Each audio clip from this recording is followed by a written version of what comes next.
say less. See, the Mona Lisa is considered to be the most famous painting in the world because it got stolen. Now, before I tell you how it was stolen, I must warn you.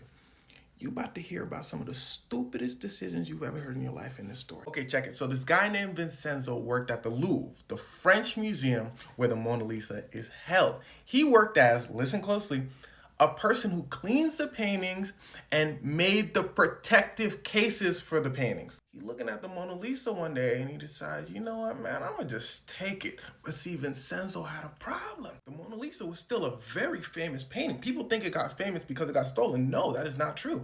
It was famous before it got stolen as well. For centuries, artists talked about how it's like some super amazing painting. Napoleon had it hanging up in his room and it was moderately famous. So people would definitely notice if somebody took it. They always kind of had their eyes on it. So Vincenzo decides to wait till the museum's closed for the summer holiday thing.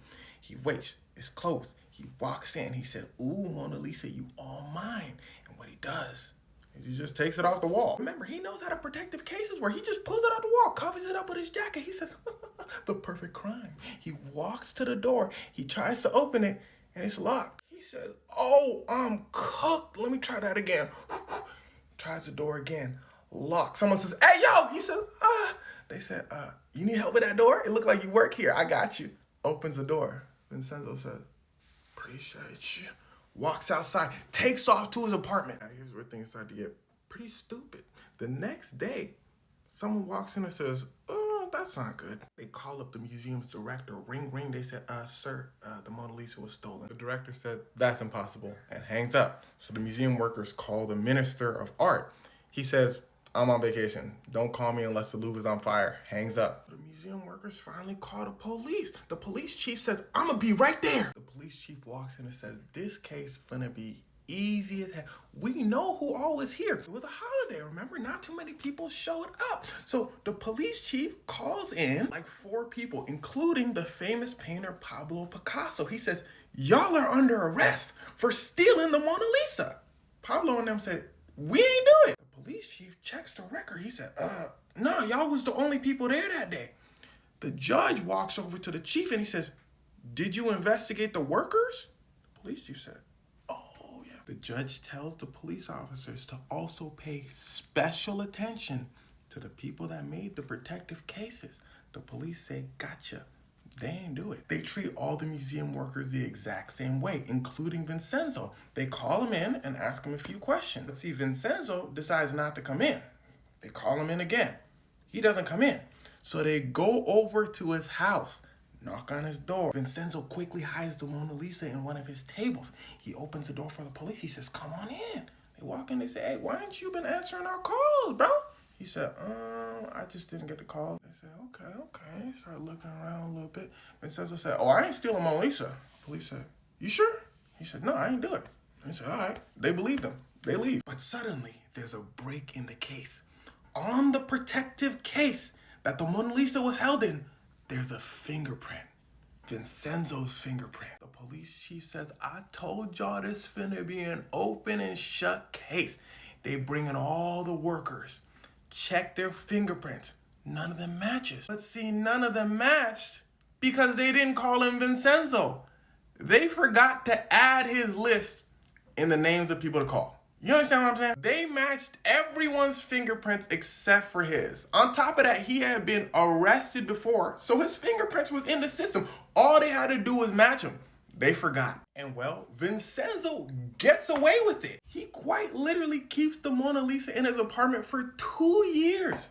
Newspapers start going crazy. Mona Lisa gone. Mona Lisa stolen, might be destroyed. And this is when the Mona Lisa starts picking up fame. Vincenzo then heads to Italy. The painting at this point is just a thing under his bed. He decides one day, he's like, "You know what, bro? Let me sell this joint, man." And here's where things start to get wicked.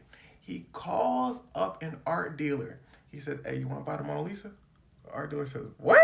Vincenzo says, "Yeah, I got that." The art dealer says, "What's your name?" Vincenzo says, "You can call me Leonardo the Fifth." Art dealer says, "Whatever, bro. Come on over and then we're going to check if the painting is really the Mona Lisa or not." So Vincenzo goes over to the art dealer.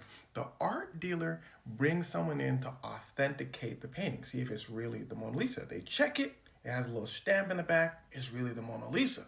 They look at each other. They said, Vincenzo, Leonardo, whatever your name is, We finna just hold on to the painting real quick. Says, where my money at? They said, we gonna pay you. Just go home. We gonna pay you. Vincenzo says, well, that makes sense. Vincenzo goes home. Vincenzo gets a knock on the door. It's the police. The art dealer called the police. They take Vincenzo to court, and he miraculously only gets 7 months in prison. You see, his argument was he stole the painting for the pride of Italy. You see, Leonardo da Vinci was an Italian painter. The painting is owned by France. Now, remember when I told you earlier Napoleon Bonaparte had Mona Lisa in his bedroom? Vincenzo said that Napoleon Bonaparte stole the Mona Lisa from Italy.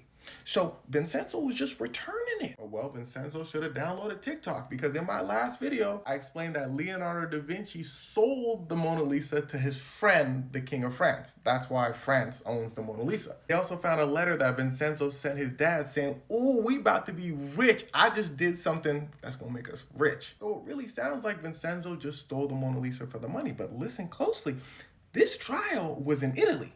If this trial happened in France, they'd probably lock him up for life. But in Italy, they said, maybe he was kind of doing it for the sake of his country. 7 months. And well, Vincenzo was claimed a hero in Italy. Then suddenly everyone turned on him and then decided he was a loser. They just didn't like that he stole such a sacred piece of art. And the Mona Lisa was returned to France. Newspaper headlines talked about it so much it became a myth. 30,000 people flooded into the museum just to take a look at the Mona Lisa, and it became massively famous. All over the world, headlines, the Mona Lisa has been returned. And then a few days later, the headlines changed. World War I has started. Because World War I started a few days after the painting was returned.